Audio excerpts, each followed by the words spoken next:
Welcome back, everybody. We're back here at Camp Victory Base Complex in Baghdad, Iraq. And we're here with the 29th MPAD with the Maryland Army National Guard, of course, here in Iraq. And I'm Bob Calvert, your host on TalkingWithHeroes.com. And Ron Link, retired Army Ranger, behind the camera. And we're now here talking with Major Mark Citarella. Welcome, sir, to Talking with Heroes. Thank you, Bob. Thanks for being here. Yeah. Seems like we just talked like about, what, 6 months ago on a phone interview?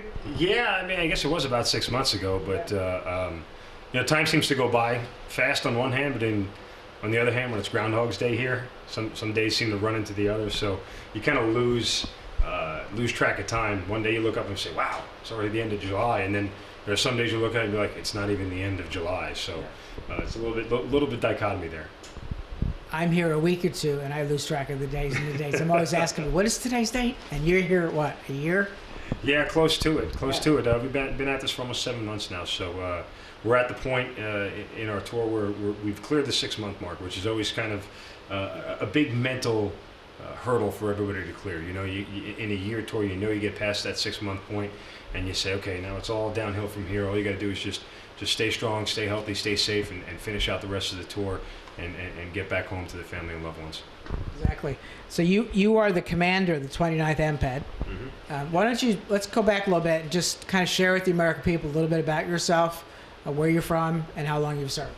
Okay, I was born and raised in Long Island, New York, a native New Yorker, and left when I was 18 to go to college at Loyola College, now Loyola University in Baltimore, Maryland. Graduated from there, did ROTC, was commissioned as a second lieutenant in the United States Army, did my active duty time at Fort Hood, down in Texas. Got off active duty and went to the Maryland National Guard and moved back to Maryland where a bunch of my friends were at the time. And then as a member of the Maryland National Guard, got deployed in 2005 to 2006. I deployed with the United States Special Forces as a augmentee to the finest soldiers that the Army has to offer, and completed that tour, came back home, and now I'm actually on my third command as an officer, which is kind of rare. Some people, everybody gets one usually. Some people get two. I've been fortunate enough to have three, so this is my third command. I've been in command 6 of the last 8 years, and this is my second deployment here to Baghdad. Okay. First of all, where in Long Island are you from? Grew up in a small town called Franklin Square, probably right about 10 minutes away from the Queens border, and my family now resides in Massapequa, which is, if anybody is a Seinfeld fan, that's where Jerry Seinfeld grew up. So that's our claim to fame. You know where Brentwood is, right? Yes. That's where I went to school. Brentwood, really? Yeah. Wow, not that far away. Long time ago. Everything in Long Island is 10 minutes away. Anybody who lives there will tell you that. Everything's 10 minutes away. Except now with the traffic.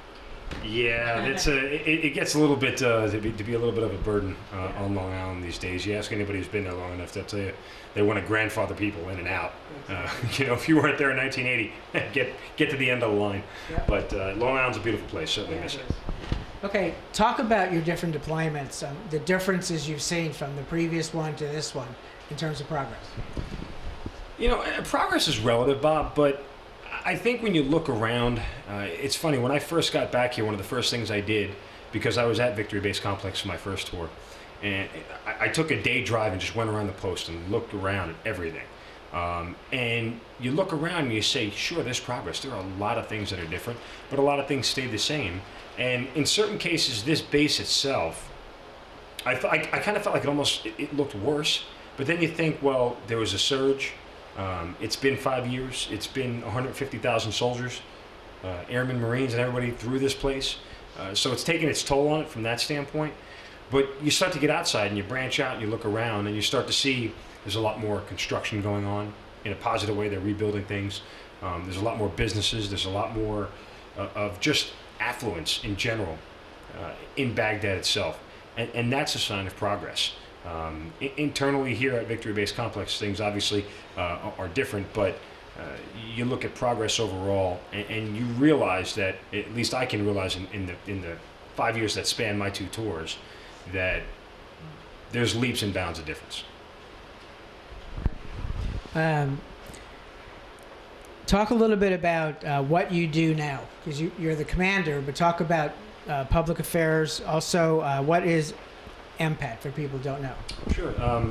As a commander, my first responsibility is to take care of the soldiers in my unit. And for me, that's the ultimate joy in the Army, is leading soldiers, and that's why, I signed up to do to choose this part of my life to have a career in, and so that's my number one priority as a commander. But the unit mission is to provide public affairs support to a larger domain. In this case, it's United States Division Center, which basically controls everything in the Baghdad area. And so we provide public affairs support in the form of basically journalists, in layman's terms. We send journalists out to cover stories, tell the story of what the Army's doing here, tell the story of what the units who are out in the streets in Baghdad, who are conversing with locals on a daily basis, who are meeting with sheikhs and meeting with local leaders, cover those stories and tell those stories to the American public. So our mission is important from that standpoint, because obviously the Western media, being that from the United States, has their own agenda, be it liberal bias or not is irrelevant, but they have their own story that they want to tell,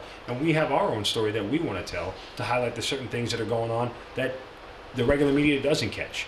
Those little stories that are important about a father, daughter, and son, all three of them who were stationed not too far from here, and they're all pilots. You tell that story. There's another story of a young man whose father was in the unit, our parent unit, the 25th Infantry Division, whose father served in that unit. Now he's serving in the same exact unit. Those kind of stories that people don't get to hear about, that's our job, to go out there and tell them and get those stories out there to the public. So an MPAD is vital to deployed operations. And that's the only time an MPAD really comes into play, is in deployed theater. The M in MPAD stands for mobile, and that's exactly what we are. We can go out and go see, go out there and go with the units that are out there and go see what they're doing and tell their story. So is it mainly Baghdad you cover then, or do you cover a wider area? The United States Division Center spans the major Baghdad area, but also includes parts of the western part of Iraq. So it's a pretty large area. I think you're going out to Ramadi before the end of your trip is here. That's also part of the United States Division Center as well. What about projects that have been happening here? Schools. Last time I was here, actually time before, we looked at a hospital we went into, and bridges, and there was a lot of construction happening. Yeah, and again, I think I referenced that's part of the progress that you see going on around here, and you hope it continues, because it really is vital to Iraq's success in the future. I mean, Iraq's security, stability, and economic future is important to everybody back in the States, whether they want to realize it or not. Having Iraq as a sovereign, stable partner is something that we are very, very in tune with, and something that's very important to the United States as a whole. So those kind of stories where you hear about hospitals being built, people going back to work in a different job, or in a business that was just created, educating young people in this country, all that stuff is important, and any way we can assist in doing that certainly is a huge help to the Iraqi people. Major, we've been hearing a lot back home about the drawdown, and of course I've been talking with other soldiers about it. The fact is that there's another unit coming in after you. They may be here to the end of the year, maybe longer, we don't really know, but they're going to be here. So people need to keep supporting them, right? Absolutely, and just to clarify, the security agreement we have with Iraq still clearly states that all U.S. forces will be out of here by December 31st, 2011, and we're going to adhere to that agreement. That's what we've agreed to, unless the Iraqi government asks us to do something different.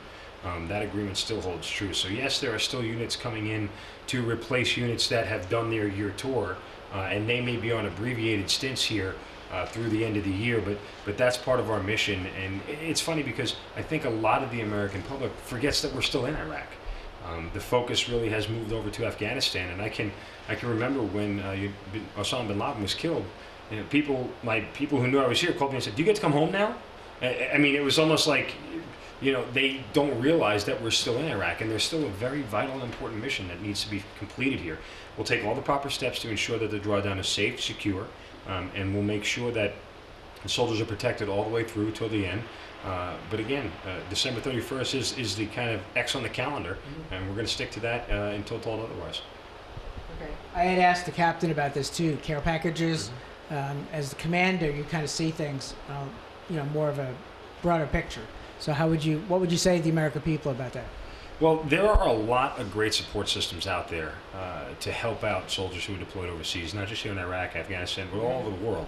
There are websites like anysoldier.com where you can go sign up and you go in there and log onto the website, and they'll pick a soldier for you who's stationed overseas, and you can send them care packages and letters. I did that on my last tour, and got consistent packages from total strangers who are more than generous. And that's really the sentiment I'd like to echo to the American people, just to say thank you for all of those people who take the time out to put care packages together.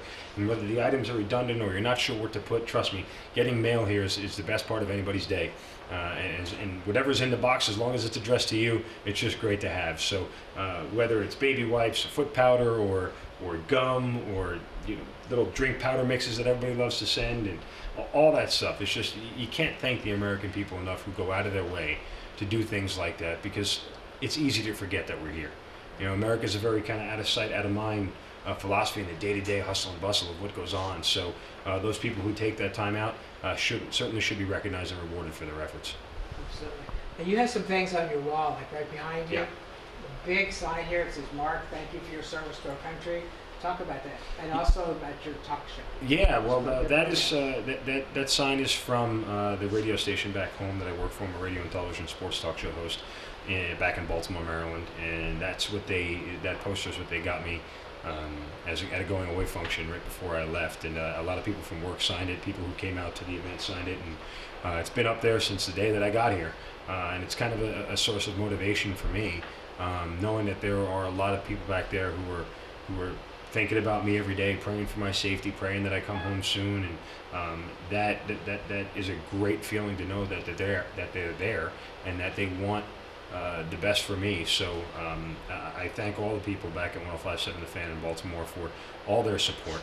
I'm definitely excited to get back home and get back on the air and talking sports and talking to fans and mixing it up from that standpoint. It's a great job that I have. Very, very fortunate, but I love what I do, and the station I work for is great. So definitely excited to get back home and be on that end of the microphone. Absolutely. Well, why don't you look at the mic, the camera here. I make mistakes too.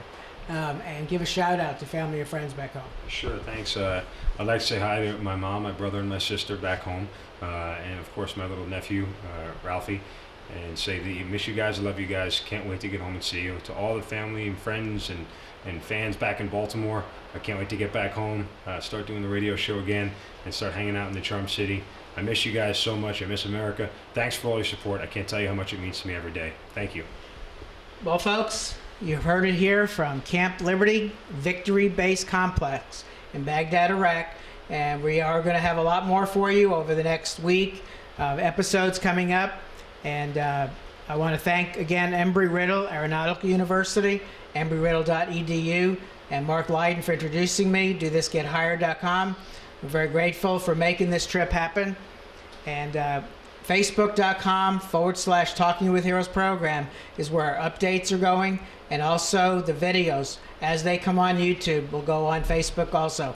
And so we're asking everybody that can help get these videos out across America, kind of like asking everybody watching right now for you to become the media yourself and get these out to other people. Help us get the troop stories out. We'll be back with more on TalkingWithHeroes.com from Iraq.